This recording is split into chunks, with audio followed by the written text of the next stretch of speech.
Então, Ezequiel 37, versículo 1. A visão de um vale de ossos secos. Veio sobre mim a mão do Senhor, e Ele me fez sair no Espírito do Senhor, e me pôs no meio de um vale que estava cheio de ossos, e me fez passar em volta deles, e eis que eram muito numerosos sobre a face do vale, e eis que estavam sequíssimos. E me disse: filho do homem, porventura viverão estes ossos? E eu disse: Senhor Deus, tu o sabes. Então me disse: profetiza sobre estes ossos, e dize-lhes: ossos secos, ouve a palavra do Senhor. Assim diz o Senhor Deus a estes ossos: eis que farei entrar em vós o espírito e vivereis, e porei nervos sobre vós, e farei crescer carne sobre vós, e sobre vós estenderei pele, e porei em vós o espírito, e vivereis, e sabereis que eu sou o Senhor. Então profetizei como se me deu ordem, e houve um ruído enquanto eu profetizava. E eis que se fez um rebuliço, e os ossos se achegaram, cada osso ao seu osso. E olhei, e eis que vieram nervos sobre eles, e cresceu a carne, e estendeu-se a pele sobre eles por cima, mas não havia neles espírito. E ele me disse: profetiza ao espírito, profetiza ao filho do homem, e diz ao espírito: assim diz o Senhor Deus, vem dos quatro ventos, ó espírito, e assopra sobre estes mortos para que vivam. E profetizei como ele me deu ordem. Então o espírito entrou neles, e viveram, e se puseram em pé, um exército grande em extremo. Amém? Então olhe para mim, por favor. Nesse momento que Ezequiel teve esta visão do Vale de Ossos Secos, o povo de Israel tinha sido invadido pela Babilônia. Os que conseguiram sobreviver foram levados cativos para a Babilônia, e estavam completamente espalhados. Os que fugiram estavam espalhados pelas nações inimigas do povo de Israel. Os que não conseguiram fugir estavam presos na Babilônia, cativo, em uma situação completamente vergonhosa, humilhante. Como estavam aqueles ossos secos, completamente espalhados, sem vida nenhuma. Então Deus fez o profeta Ezequiel ter esta visão do Vale de Ossos Secos, para mostrar nessa visão o que ele queria fazer com o povo de Israel. E então, o que aconteceu? Nesta visão, repare aí no versículo 2, que Deus fez o profeta passar em volta deles, versículo 2, e eis que eram muito numerosos sobre a face do vale, e eis que estavam sequíssimos. E me disse: filho do homem, porventura viverão estes ossos? E eu disse: Senhor Deus, tu sabes. Então, quando Deus faz uma pergunta, não é porque Ele quer saber a resposta, porque Ele sabe todas as coisas, mas é que Ele quer que nós pensamos.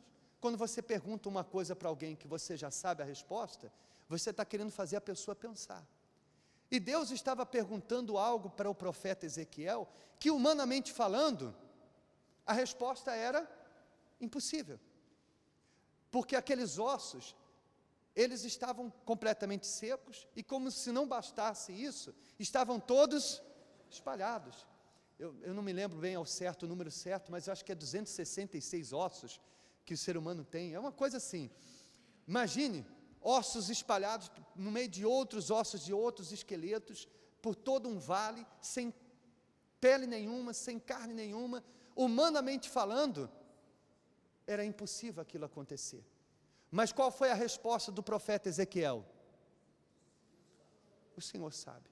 Em outras palavras, eu não vejo condições, mas o Senhor... E essa tem que ser a nossa reação quando nós estamos diante de uma situação, humanamente falando, impossível. Essa tem que ser a pergunta, ou é a pergunta que se faz quando você, por exemplo, está diante o doente de uma doença terminal, está diante de uma situação que os médicos dizem, olha, não tem jeito. Mas aí a fé faz você perguntar, e para Deus? É possível que Deus faça o que os médicos não podem fazer? Então essa pergunta nos dias de hoje seria a mesma que Deus estivesse fazendo para aquela esposa que o marido saiu de casa. É possível que o seu marido volte transformado, se converta e você seja feliz com ele? Aquele filho que está nos vícios, que você já fez de tudo para ele mudar e ele fica cada vez mais viciado. Essa é a pergunta que Deus faz, dizendo, é possível que o seu filho deixe o vício, se converta, seja um homem de Deus? E qualquer que seja a situação, humanamente falando, impossível, o que Deus espera ouvir de nós é o que ouviu do profeta Ezequiel.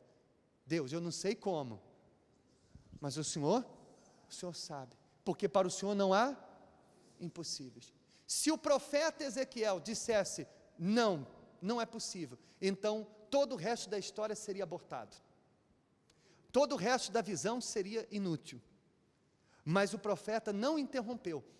Ele, com aquela resposta e com aquela atitude, ele permitiu que Deus continuasse o restante daquela visão. Amém?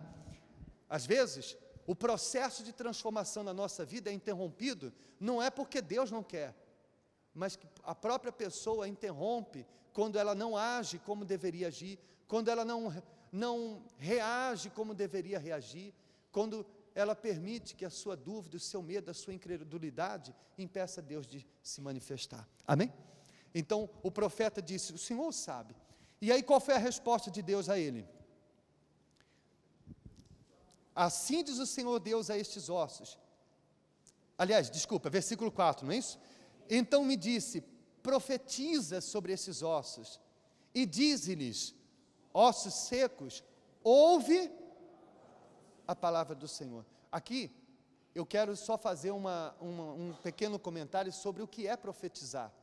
Profetizar não é revelar o futuro, como infelizmente alguns religiosos fazem ou se confundem, porque isso é adivinhação, e está escrito lá no Apocalipse que os adivinhadores, os feiticeiros, irão ser lançados no lago que arde com fogo e enxofre. Profetizar significa anunciar a palavra de Deus. Reparem no texto bíblico, profetiza sobre os ossos e diz, ossos secos, ouve a palavra do Senhor. Então, quando você fala o que está na palavra de Deus, você está o quê? Profetizando. Você está profetizando. Percebe, sim ou não? Você está profetizando o que diz a palavra de Deus. Percebe a diferença? Sim ou não? Mas isso é assunto para um outro dia. Assim diz o Senhor Deus a estes ossos, eis que farei entrar em vós o Espírito e vivereis, e porei nervos sobre vós, e fareis crescer carne sobre vós, e sobre vós estenderei pele, e porei em vós o Espírito, e vivereis, e sabereis que eu sou o Senhor. Então o profeta começou a pregar para quem? Para os ossos secos. Ora, veja que não faria nenhum sentido você falar com um monte de ossos, mas Deus falou, profetiza aos ossos, e eles vão viver. Então ele começou o quê? A profetizar. E é isso que nós devemos fazer.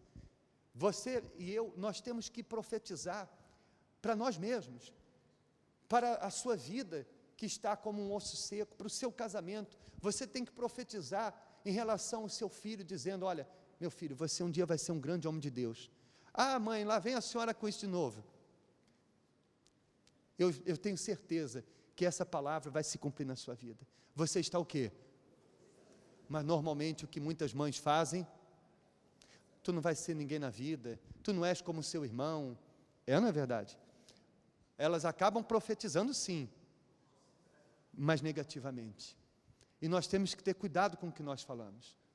Tiago fala sobre isso, do poder da língua. Então nós temos que ter cuidado, principalmente quando nós quando nós falamos aos filhos, quando falamos à família, porque aí entra a autoridade como mãe, como pai, de abençoar, e que você está usando no sentido contrário. Então, quando você está diante de uma situação, na sua vida financeira, você olhar para aquela situação e dizer o seguinte, isso vai mudar. Esse ano ainda, eu vou conseguir sair do aluguel. O que é que você está fazendo? Profetizando. Você ficou doente, recebeu o resultado do exame, você olhar para aquele resultado e dizer o seguinte: doença, você escolheu o corpo errado. Eu sei que eu vou morrer um dia, mas não é dessa vez, porque você não vai me levar. Eu não aceito você no meu corpo. Amém, gente? O que é que você está fazendo? Profetizando. O papel tem ouvidos? Não. O problema financeiro tem ouvidos? Mas e os ossos secos tinham? Mas Deus mandou profetizar. Deus mandou falar com os ossos. E o que aconteceu quando ele fez isso? Versículo 8. Aliás, versículo 7. Então profetizei como se me deu por ordem. E houve um ruído enquanto eu profetizava. E eis que se fez um rebuliço. E os ossos se chegaram, cada osso ao seu osso. E olhei, e eis que vieram nervos e sobre eles, e cresceu a carne, estendeu-se a pele sobre eles por cima, mas não havia neles espírito, ou seja, não havia vida.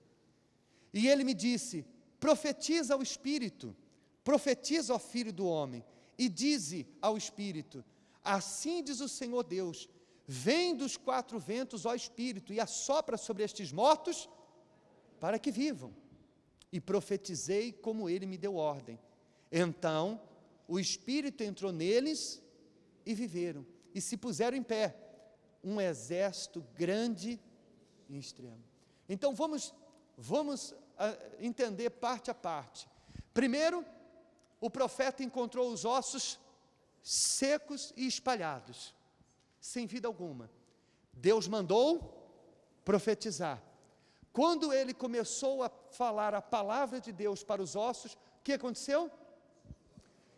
Eles primeiro se juntaram, cada osso ao seu osso, e depois criou-se tendões, criou-se carne, criaram-se pele, e por fim, estava um corpo feito, perfeito, mas ainda estava sem vida. E então, Deus mandou que ele agora profetizasse, não ao corpo, mas ao espírito, para que o espírito viesse e entrasse naqueles corpos, e os corpos tivessem vida. O que isso tem a ver comigo, com você? O que essa história tem a ver conosco? Veja o que Deus fala para Ezequiel, versículo 11. Então me disse: filho do homem, esses ossos são toda a casa de Israel. Eis que dizem: os nossos ossos se secaram, e pereceu a nossa esperança. Nós mesmos estávamos cortados. Nós mesmos estamos cortados. Portanto, profetiza e dize-lhes: assim diz o Senhor Deus: eis que eu abrirei os vossos sepulcros, e vos farei subir das vossas sepulturas, ó povo meu, e vos trarei a terra de Israel. E sabereis que eu sou o Senhor, quando eu abrir os vossos sepulcros, e vos fizer subir das vossas sepulturas, ó povo meu. E porei em vós o meu Espírito, com letra maiúscula, se referindo ao Espírito Santo, e vivereis, porque enquanto não tiver o meu Espírito, você não tem vida. E vos porei na vossa terra, e sabereis que eu, o Senhor, disse isto, e o fiz, diz o Senhor. Aquela profecia, aquela visão do profeta Ezequiel daqueles dias, se referia ao povo de Israel, que estava como os ossos secos espalhados pelas nações, e que Deus juntou novamente, e mais tarde, a partir do Pentecostes, soprou o Espírito dele, e a igreja teve vida.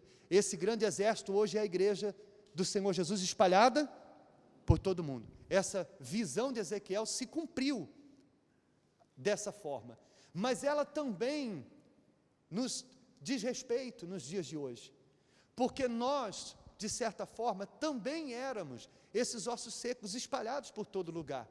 Se nós não tivéssemos aqui neste momento, aonde nós estaríamos? Eu, por exemplo, estaria no Brasil, não estaria aqui neste momento pregando para vocês, não é verdade?